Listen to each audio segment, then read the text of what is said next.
Assalamualaikum warahmatullahi wabarakatuh. Alhamdulillah ala ni'mati sihati wal afiyah, amma ba'd. Baiklah anak-anak soleh solihah yang insya Allah dirahmati Allah subhanahu wa ta'ala. Bagaimana kabarnya hari ini? Mudah-mudahan semuanya dalam keadaan sehat wal afiyah. Tentunya dalam nama Allah subhanahu wa ta'ala. Amin ya rabbal alamin. Baiklah anak-anak soleh solihah, berjumpa kembali dengan Pak Asroni di pembelajaran tahsin. Namun sebelum itu, sebelum kita mulai pembelajaran kita pada kesempatan kali ini, sama-sama kita berdoa kepada Allah subhanahu wa ta'ala agar senantiasa Allah ta'ala turunkan berkah dan rahmat untuk kita semua, sehingga ilmu yang kita pelajari menjadi ilmu yang bermanfaat dunia wal akhirah. Yuk sama-sama kita berdoa. Bismillahirrahmanirrahim. Alhamdulillahi rabbil alamin. Ar-Rahmanir-Rahim. Maliki yaumiddin. Iyyaka na'budu wa iyyaka nasta'in. Ihdinas siratal mustaqim. Siratal ladzina an'amta 'alaihim ghairil maghdubi 'alaihim waladdallin. Rabbi zidni ilman warzuqni fahma. Amin ya rabbal alamin. Baiklah, selanjutnya kita mulai saja pembelajaran tahsin pada kesempatan kali ini. Oleh karena itu, sama-sama saksikan dan simak baik-baik video pembelajaran tahsin berikut ini. Selamat menyaksikan. Ya, baiklah anak-anak soleh solihah yang insya Allah Allah subhanahu wa ta'ala. Pada kesempatan kali ini Bapak ingin melanjutkan pembahasan kita di semester 1 atau semester pertama. Kita sudah pernah membahas tentang mad ya, yang sama-sama kita ketahui dan Bapak sudah pernah sampaikan bahwa mad ini terbagi menjadi dua. Yang pertama mad far'i, yang kedua adalah yang pertama mad tabi'i, yang kedua mad far'i ya. Jadi yang sudah kita pernah bahas itu mad tabi'i atau mad asri, dan Bapak pada kesempatan kali ini ingin melanjutkan pembahasan di macam-macam mad far'i. Berbicara tentang mad far'i itu banyak sekali macamnya nak ya, banyak sekali macamnya. Namun pada kesempatan semester 2 ini Bapak hanya menyajikan kurang lebih sekitar 6 macam daripada bagian dari mad far'i, hukum mad far'i. Yang sudah pernah kita bahas diantaranya yaitu ada mad wajib muttasil, ada juga mad jaiz munfasil. Dan pada kesempatan kali ini kita lanjutkan yaitu di pembahasan tentang mad far'i. Ada mad arid lisukun, ada juga mad iwad, terus ada mad silah tawilah, dan terakhir mad silah qasirah. Ini dia pembahasan yang akan kita bahas pada kesempatan semester 2 khususnya di macam-macam mad far'i. Baiklah anak-anak solihah, pada kesempatan kali ini Bapak ingin membahas dulu yaitu lanjutan yang sebelumnya. Bapak akan bahas tentang hukum mad arid lisukun. Mad arid lisukun. Oke, baiklah. Selanjutnya definisi atau pengertian mad arid lisukun. Yang pertama akan Bapak sajikan yaitu secara bahasa mad artinya panjang, sedangkan arid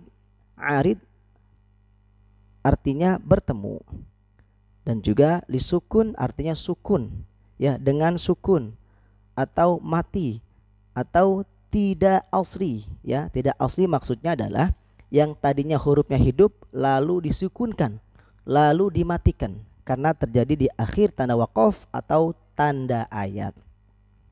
Baik, selanjutnya itu definisi secara bahasa, sedangkan ini definisi secara istilah.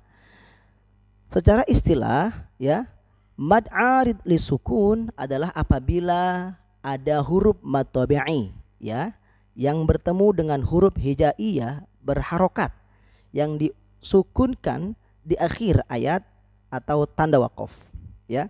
Jadi ada huruf mad tabi'i bertemu dengan huruf hijaiyah yang berharokat lalu disukunkan, lalu dimatikan.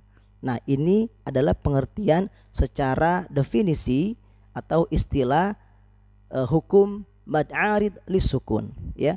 Jadi yang sama-sama Anda ketahui yang sudah pernah kita pelajari bahwa huruf mad arid atau huruf mad tabi'i, huruf mad tabi'i itu ada 3, alif sukun, waw sukun, dan ya sukun. Baiklah, selanjutnya Bapak akan sampaikan juga cara membaca daripada hukum mad arid lisukun ya. Menurut Al-Imam Hafiz Jalur Syatibiyah ya, bahwa panjang bacaan mad arid lisukun itu bervariasi. Ada yang 2, 4, dan juga 6 harokat. Dan juga jangan lupa cara membaca 2, 4, dan 6 harokat ini harus konsisten. Dari awal kita membaca 2 harokat panjangnya, maka sampai akhir pun 2 harokat. Itu cara membaca bacaan panjang secara konsisten atau disiplin. Oke, lanjut. Bapak juga akan sampaikan itu contohnya ya, atau cara membacanya seperti ini ya, contohnya ya. Yang pertama, perhatikan baik-baik anak solihah. Rabbil alamin. Fokuskan, tadi apa definisinya? Terjadi di akhir tanda ayat atau tanda wakof ya. Yang simbol atau lambang putih ini adalah dianggap atau diibaratkan adalah akhir ayat ya. Dilihat, tengok yang Bapak garis bawahi. Di sini ada ya sukun bertemu dengan huruf hijaiyah yang hidup lalu disukunkan. Jadi ini hukum bacanya adalah mad arid lisukun ya. Lihat huruf ya sukun ini adalah mad tabi'i ya. Jika diakhirkan maka cara membacanya Rabbil alamin. Karena terjadi di akhir ayat atau akhir tanda wakof, maka hukumnya bukan mad tabi'i lagi, tapi disebutnya adalah mad arid lisukun ya. Contoh yang kedua, Maliki yaumiddin. Bapak garis bawahi, ini dia yang berkaitan atau syarat daripada terjadinya mad arid lisukun, yaitu ada huruf mad tabi'inya ya, dan bertemu dengan huruf hijaiyah yang berharokat lalu disukunkan, lalu dimatikan. Di akhir, ingat fokusnya adalah ciri-cirinya adalah di akhir tanda ayat atau tanda wakof. Oke ya. Yang selanjutnya Bapak contohkan di nomor 3, Malikin nas. Nah, di sini lihat ada tanda mad tabi'inya yaitu alif sukun. Bertemu dengan apa? Huruf hijaiyah yang tadinya hidup lalu dimatikan ya. Ini adalah contoh mad arid lisukun. Dan terakhir yaitu bi ashabil fil. Nah, itu ya, ini juga adalah mad arid lisukun yang Bapak garis bawahi. Ada terdapat mad tabi'i ya. Ada terdapat mad tabi'i yaitu ya sukun bertemu dengan huruf hijaiyah yang berharokat lalu disukunkan. Ingat, setiap huruf yang di akhir jika tidak panjang maka hurufnya dimatikan. Lam ini tidak panjang kan ya nak ya, maka dimatikan. Ingat rumus daripada mengetahui contoh hukum bacaan mad arid lisukun itu terletak di akhir tanda wakof atau tanda ayat ya. Jadi awalnya mad tabi'i karena di akhir tanda ayat, karena di akhir tanda wakof, maka hukumnya berubah menjadi hukum mad arid lisukun ya. Baik, demikianlah pembahasan kita. Terima kasih. Alhamdulillahirabbil alamin. Bagaimana Anda soleh-solihah pembelajaran yang tadi sama-sama diikuti? Mudah-mudahan bisa dipahami dan tentunya bermanfaat buat kalian semua.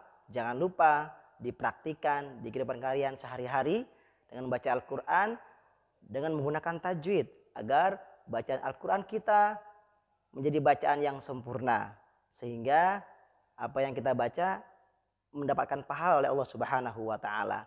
Demikianlah pembelajaran tahsin pada kesempatan kali ini. Yuk sama-sama kita tutup dengan membaca hamdalah. Alhamdulillahirabbil alamin. Subhanakallahumma wa bihamdika asyhadu an la ilaha illa anta astaghfiruka wa natubu ilaih. Cukup sekian dari Bapak. Mohon maaf jika ada kekurangan. Assalamualaikum warahmatullahi wabarakatuh.